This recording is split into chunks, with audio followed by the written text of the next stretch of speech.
My name is Emily, and this is the M Project. The M Project is a mission and movement aimed at inspiring positive change in the mental health of our culture.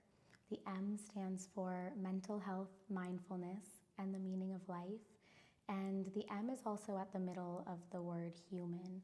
And I hope that this platform can serve as a reminder to come back to the core of being human, because I believe our collective mental health is getting worse over time as we are pulled further from what it actually means to be a human being, physically and chemically, through environmental toxins, processed food, and social media, and what they're all doing to our brains, and more spiritually, as we as a society and as a culture are placing our value in human constructs like how much money we make or our job titles, instead of remembering that we are inherently worthy and valuable of being alive just because we are here.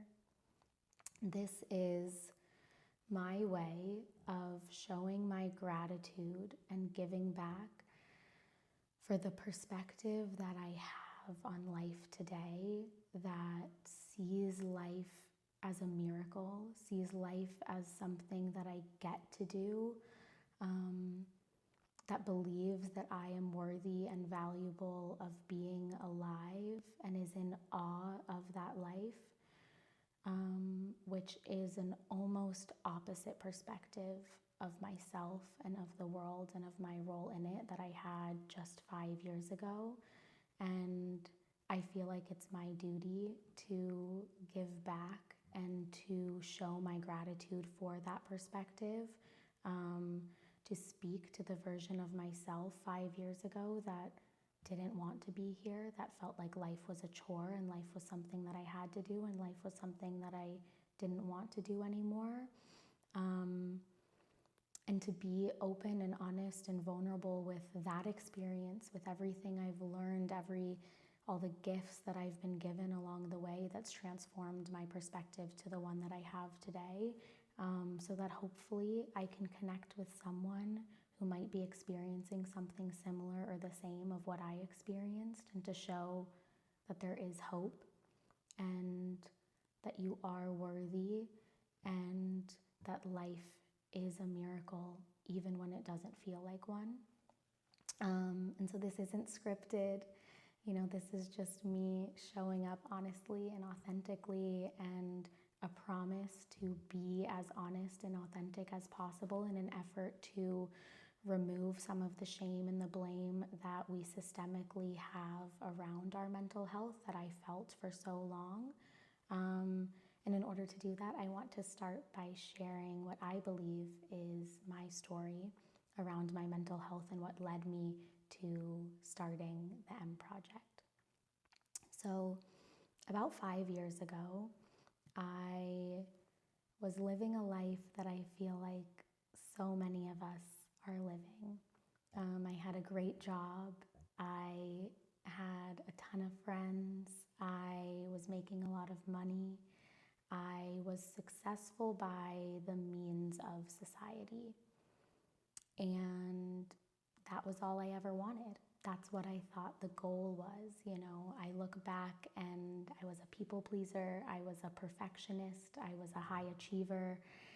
And I was living my life for those things. I was living my life for other people and their perception of me. I was living my life in a very materialistic view of the world and what was important. And I placed my value in what I believed mattered to society. And I was exhausted. I felt like I had woken up to this life that wasn't mine, because I had never asked what I wanted. I had never asked who I was. So how could I create a life that was mine and that felt like me? And I felt like there was always this moving target of some perfect version of my life, some perfect version of me that was outside of myself that I could never reach, and I was burnt out. And very frequently, my thoughts told me, my thoughts that were consumed by stress and by anxiety and by pressure, unworthiness, that I didn't want to be here and that I didn't want to be alive, and that not being here must be easier than what I was experiencing, because it could just mean that I could rest and I could stop fighting for this perfect version of myself and of my life. And I experienced a lot of shame and guilt around those thoughts because, I had this amazing life. I had amazing friends. I had a job that paid me a lot of money. So how dare I not be grateful for all of that, for all of my privilege? So then it was no longer just, I don't want to be here. It was also, I don't deserve to be here.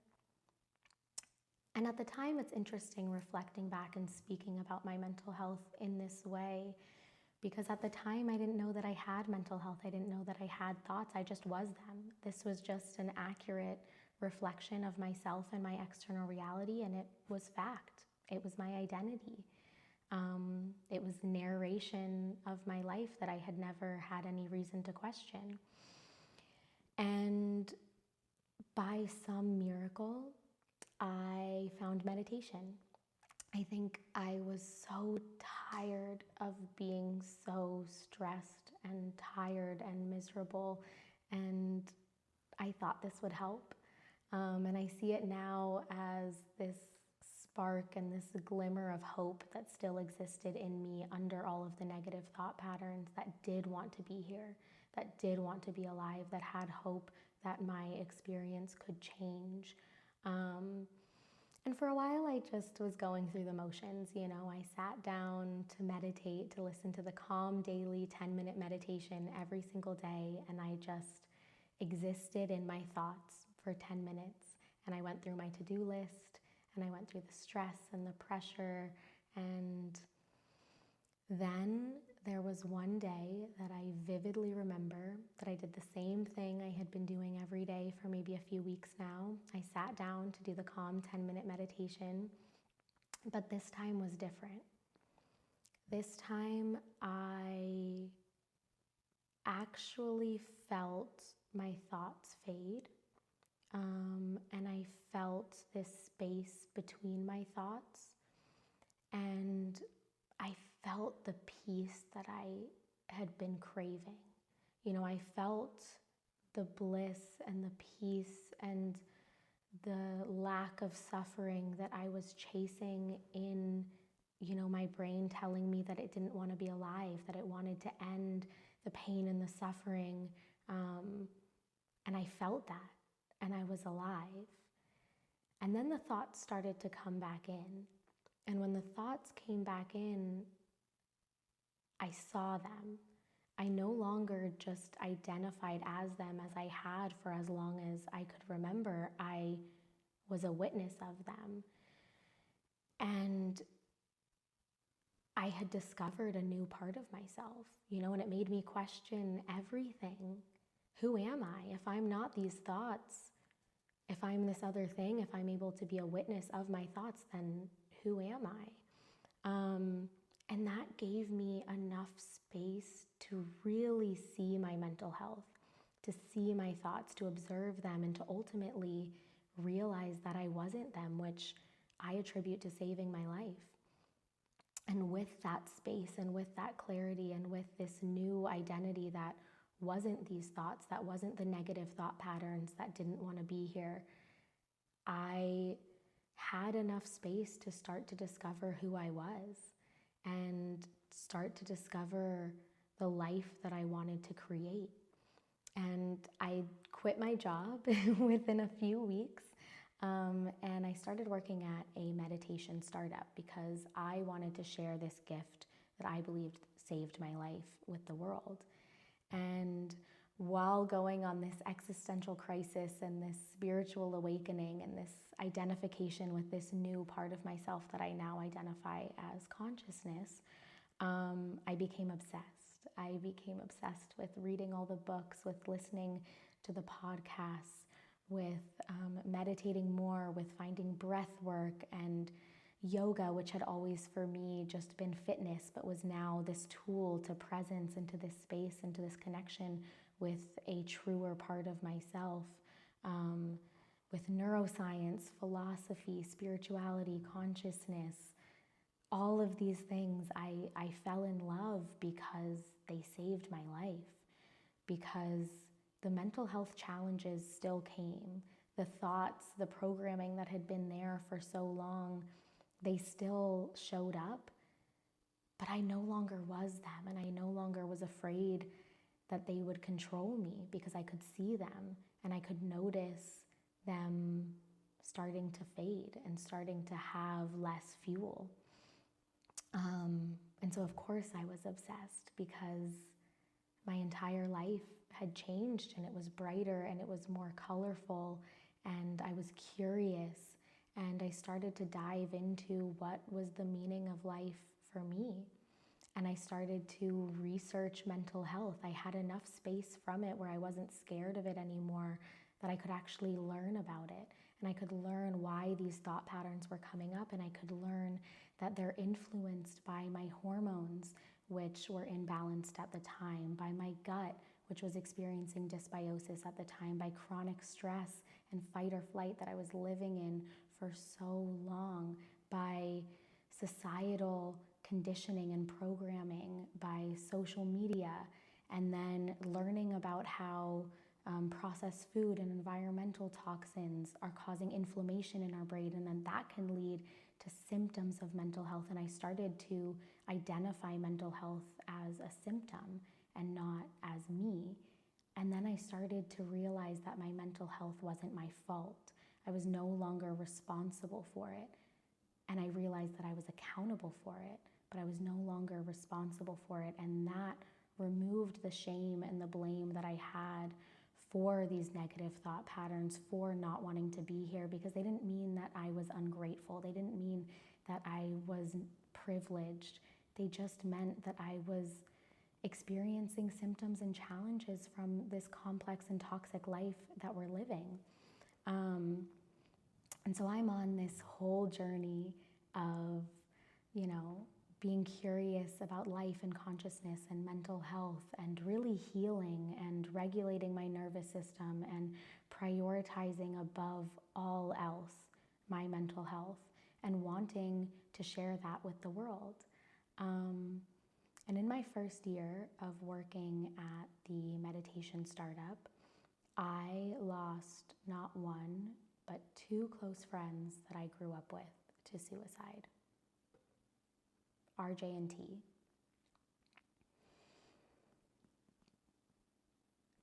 And I realized firsthand that the mental health crisis of our culture and our generation extended far beyond my personal experience. And I experienced a whole range of emotions that goes with something as awful as this. Sadness for the lives that were lost too young, anger at the world for feeling really unfair, and guilt, because I felt like I had received this gift that came in the form of meditation that saved my life.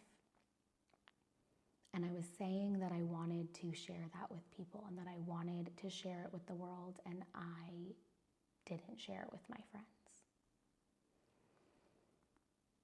And I experienced fear, because I realized, as someone who had experienced my own mental health challenges,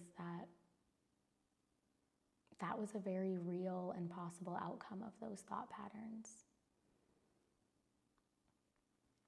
And all of those emotions quickly turned into purpose. All of that pain transformed into what I feel like now is my reason to be here, is to share the gifts that I have received, to use the story of my friends that lost their lives to hopefully save future lives, and to do whatever I can to inspire positive change in the mental health of our culture. And for a while, I didn't know how. I felt this like feeling in me of wanting and of inspiration and of knowing. But I didn't know how. It felt very overwhelming. It felt very complex. It felt really scary. It felt really vulnerable. And I spent probably 3 years with that feeling, of wanting to do something, of knowing that I need to do something. I spent 3 years every single day thinking of my friends, of RJ and T, and how can I honor them? And how can I honor the version of myself 5 years ago that didn't want to be here, that now is so grateful to be here? And how can I share that gift with people? And I experienced a lot of frustration around that feeling being there and not knowing how to bring it into the world. And last November, I, just out of passion, no brand, no name, no package, this thing that I had been seeking for so long that didn't exist yet, but just out of passion and out of inspiration, I hosted a men's mental health panel with my amazing friends, Dr. Christian Gonzalez, Ben Smith, and Sean Krim. We raised money for Movember, and we brought people together to talk about mental health from the male perspective because, I had a unique curiosity and inspiration around the topic after losing RJ and T, both being male, to talk about the unique challenges that men face in our culture around their mental health. And it was beautiful. It was the feeling that I was searching for, and it didn't have to be this big company, this, app, this product. It could just be this. It could just be spaces for people to talk about their mental health, to realize that we're not so alone in our mental health, to feel safe enough to remove some of the shame and the blame that we systemically carry around our mental health. And ultimately, that was the spark that set in motion the creation of the M Project, which is exactly that. And I don't know exactly how it's going to live, how it's going to take form in the world, but I'm putting forth the intention of being vulnerable with my story around my mental health, with creating safe spaces for other people to share their journeys with their mental health, so that hopefully we can see ourselves in others and we can start to create our own meaning around our mental health, around our lives, around ourselves, around the world, and around our role in it. And we can save our lives the way that meditation was the spark for me to ultimately save my life. That if I can just set those sparks in motion so that someone else who's struggling can save their life, because I believe we all have the unique opportunity to save our own lives. No one else can do that for us. And so the M Project is also called the M Project as an acronym that stands for all of these things, that stands for mission, movement, mental health, mindfulness, the meaning of life, metaphors, in honor of RJ and T, because we called them both by the acronym of their name. We called Reed RJ and Taylor T. And so the M being an acronym that stands for all of these things is in honor of them, and hopes to serve as a reminder that you have the opportunity to create your own meaning around your mental health, to create your own meaning around being alive, and it has the opportunity to be better and more beautiful and more magical and more awe-inspiring than you could ever imagine. And it's rooted in mindfulness and the meaning of life, because in my unique experience, I've learned that we are more susceptible than ever to mental health challenges in today's toxic culture. So many of us are going to experience mental health challenges. But when we have the opportunity to be mindful and to be aware of our mental health, to realize that it is not us, to realize it is something outside of us, it is a symptom of this toxic culture, that we create enough space from our mental health, enough pause from our mental health to realize that we're something else. We're something deeper and truer, and from that space, we can ask questions like, who am I? What do I want? And what is the meaning of being alive? And so that's what I hope that this is a platform to set those sparks in motion. Thank you so much for being here. It means the world.